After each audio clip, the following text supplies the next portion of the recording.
ನೀವು ಪ್ರತಿಯೊಂದಕ್ಕೂ ಯಾವುದೇ ನಕ್ಷತ್ರದ ವಿಚಾರದಲ್ಲೂ ಕೂಡ ಇದು ಸರಿ ಇದು ತಪ್ಪು ಅಂತಕ್ಕಂಥ ಪ್ರಶ್ನೆ ಹೇಳ್ತಾನೇ ಇಲ್ಲ ಗುರುಗಳೇ. ಹಾಗಾದರೆ ಹುಟ್ಟಕ್ಕೆ ಆಗೇ ಇಲ್ವಾ ಪ್ರಪಂಚದಲ್ಲಿ, ಹುಟ್ಟೋದೇ ಆಗೋ ಸಾಧ್ಯನೇ ಇಲ್ವಾ ಅಂತ ಪ್ರಶ್ನೆ ಬರುತ್ತೆ ಅಂತ ಇಟ್ಕೊಳ್ಳೋಣ ಅಲ್ವಾ. ಎಲ್ಲವೂ ಮೈನಸ್ಸೇ ಆದರೆ, ಎಲ್ಲವೂ ಪ್ಲಸ್ಸೇ ಆದರೆ, ಯಾಕೆಂದರೆ ಎರಡು ರೀತಿಯಲ್ಲಿ ಹೋಗ್ತಾ ಇದೆ ಇದು. ಸೊ ಹಾಗಾಗಿ ನಾವು ಇದನ್ನು ಪಡ್ಕೊಳ್ಳೋದಕ್ಕೆ ಸಾಧ್ಯನೇ ಇಲ್ವಾ ನಮ್ಮ ಕೈಲಿ ಹಾಗಾದರೆ ಅನ್ನೋ ಪ್ರಶ್ನೆಯನ್ನು ಬರ್ತಕ್ಕಂಥ ಒಂದು ಸನ್ನಿವೇಶ ಕೂಡ ನಾವು ಉದ್ಭವ ಮಾಡ್ಕೊಳ್ಳೋಣ. ಪ್ರಶ್ನೆ ಯಾರೋ ಕೇಳ್ತಾ ಇದ್ದಾರೆ ಅನ್ನೋ ಮಟ್ಟಕ್ಕೆ. ಅದಕ್ಕೆ ಉದಾಹರಣೆ, ಮಗು ಹಿಂದಿನ ಜನ್ಮದ ಸಾವಿನ ಮುಹೂರ್ತ. ಹಿಂದೆ ಸತ್ತಿರುತ್ತಲ್ಲ, ಇದು ಸಾವು ಹುಟ್ಟು ಸಾವು ಪ್ರಕ್ರಿಯೆ ಇದೆಯಲ್ವಾ, ಒಪ್ಕೊಂಡಿದ್ದೀವಲ್ವಾ, ಇದಿದೆ ಅಂತ ಒಪ್ಕೊಂಡಿದ್ದೀವಲ್ವಾ. ಈಗ ಹುಟ್ಟಿದೆ ಅಂದರೆ ಇಂದ್ರೆ ಸತ್ತಿತ್ತು, ಅದು ಸತ್ತಿದೆ, ಈಗ ಹುಟ್ಟಿತ್ತು.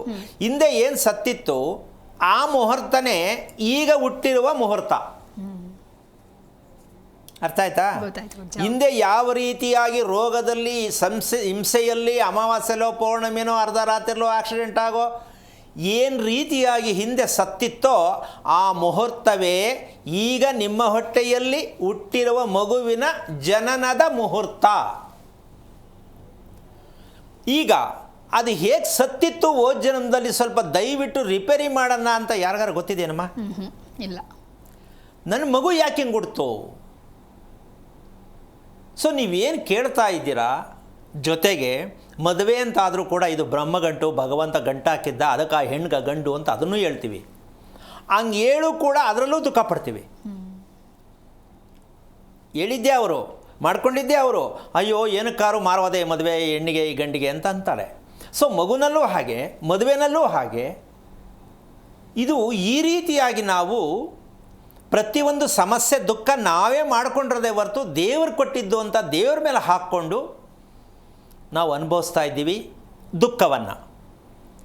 ಅದಕ್ಕೋಸ್ಕರವಾಗಿ ಕೆಲವೊಂದು ವಿವರಣೆಯನ್ನು ಕೊಡ್ತೀನಿ, ಪ್ರತಿಯೊಬ್ಬರು ಅರ್ಥ ಮಾಡ್ಕೊಳ್ಳಿ. ನಿಜವಾಗ್ಲೂ ನಾವು ಎಷ್ಟು ತಪ್ಪಾಗಿ ದುಃಖವನ್ನು ತಗೊಳ್ತಾ ಇದ್ದೀವಿ. ಈ ದುಃಖವನ್ನು ಹೋಗಿ ದೇವ್ರ ಹತ್ರ ಹೇಳ್ತೀವಿ, ಶಾಸ್ತ್ರದವ್ರ ಹತ್ರ ಹೇಳ್ತೀವಿ, ಆಮೇಲೆ ಯಾವಾಗ ಸರಿ ಹೋಗುತ್ತೆ ಅಂತ ಕೇಳ್ತೀವಿ. ಈಗ ಯಾರೇ ಕರೆ ಮಾಡಿದ್ರು ಹೇಳೋದೇನಮ್ಮ, ನನ್ನ ಮಗ ನನ್ನ ಮಗಳು, ನನ್ನ ಮಗಳು ನನ್ನ ಮಗ ಅಲ್ಲಮ್ಮ, ಅದ್ರ ಮಧ್ಯೆ ಗಂಡ ಅಥವಾ ಹೆಂಡತಿ. ಸೊ ಇವೆಲ್ಲ ದುಃಖಕರವಾದ ಸಂಗತಿನೇ. ಈ ದುಃಖಕರವಾದ ಸಂಗತಿಗೆ ಪರಿಹಾರ ಹೇಳಿ ಅಂತ ಜನಗಳ ಅಪೇಕ್ಷೆ. ಪರಿಹಾರ ಏನದಕ್ಕೆ? ಏನು ಪರಿಹಾರ ಹೇಳೋಕ್ಕಾಗತ್ತೇನಮ್ಮ? ಯಾವಾಗಲೋ ಬಂದಂತಹ ಮದುವೆಯಾದಂಥ ಯಾವಾಗಲೋ ಹುಟ್ಟಿದ ಮಗುವಿನ ವಿಚಾರದಲ್ಲಿ ಕುಟುಂಬದಲ್ಲಿ ಎಷ್ಟು ಜನ ಇರ್ತಾರೆ, ಅಷ್ಟೂ ಜನದ ವಿಚಾರ ಒಂದು ಕುಟುಂಬಕ್ಕೆ ಸೇರಿರ್ತಕ್ಕಂತಹ ಒಂದು ದುಃಖದ ಸಂಗತಿಯನ್ನು ಒಂದು ಪರಿಹಾರ ಹೇಳಿ ಅಂತಕ್ಕಂಥದ್ದು ಕೇಳೋದು ತಪ್ಪು ಅಂತ ಹೇಳ್ತಿಲ್ಲ. ಆದರೆ ನೀವೆಷ್ಟು ಮಟ್ಟಿಗೆ ಅರ್ಥ ಮಾಡ್ಕೊಂಡಿದ್ದೀರಾ, ಪ್ರಶ್ನೆಯನ್ನು ಯಾವುದನ್ನು ಹಾಕಬೇಕಿತ್ತು ಅಂತಕ್ಕಂತಹ ಒಂದು ವಿಚಾರವನ್ನು ಪ್ರತಿಯೊಬ್ಬರು ಅರ್ಥ ಮಾಡ್ಕೋಬೇಕು.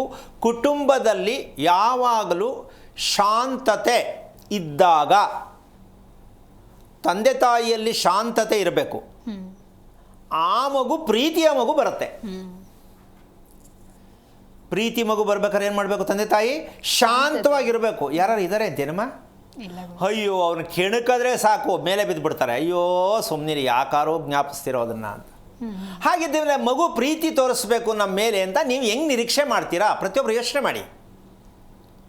ನಿಮಗೆ ಶಾಂತತ್ವ ಸಿಕ್ಕೇ ಇಲ್ಲ, ನೀವು ಶಾಂತತೆಯಿಂದ ಮಗು ಪಡ್ಕೊಂಡೇ ಇಲ್ಲ, ಶಾಂತತ್ವದಿಂದ ನೀವು ಮಗುನ ಬೆಳೆಸಲೇ ಇಲ್ಲ, ಶಾಂತತ್ವ ಅಂತಕ್ಕಂಥ ಮಗು ತೋರಿಸಲೇ ಇಲ್ಲ, ಮತ್ತು ಮಗು ಪ್ರೀತಿ ಹೇಗೆ ಕೊಡುತ್ತೆ ನಿಮಗೆ? ಇದ್ರ ಪ್ರೀತಿಯ ಅವಧಿ ಬರೇ 3 ರಿಂದ 4 ವರ್ಷ ಅಷ್ಟೇ. ಮಕ್ಕಳ ಪ್ರೀತಿ, ತಂದೆ ತಾಯಿಯ ಒಂದು ಆಕರ್ಷಣೆ 3 ರಿಂದ 4 ವರ್ಷ ಅಷ್ಟೇ ನಿಮ್ಮ ಕತೆ. ಇದನ್ನು ಪ್ರತಿಯೊಬ್ಬರು ಕೌನ್ಸಿಲಿಂಗ್ ಮಾಡಿ ಗೊತ್ತಾಗತ್ತೆ ನಿಮಗೆ. ಏನು ಹೇಳ್ತೀಯಮ್ಮ? ಅಲ್ಲಿವರೆಗೂ ನೀವು ಮಗು ತಡೆ ಮೇಲೆ ಕೂರಿಸ್ಕೊಂಡು ಮುದ್ದಾಡೋದು ಎಲ್ಲವೂ ನಡೀತಾ ಇರುತ್ತೆ ಅಂತ. ಎಲ್ಲ ಮಕ್ಕಳು ಕೂಡ 3 ವರ್ಷವರೆಗೂ ಗ್ಯಾರಂಟಿ ಇಲ್ಲ, ಇದರಲ್ಲೂ ಮಧ್ಯ ಬ್ರೇಕ್ ಬೀಳುತ್ತೆ. ಅದಕ್ಕೆ ಕಾರಣ ಮುಂದುವರೆದ ಭಾಗ ಹೇಳ್ಕೊಡೋಣ.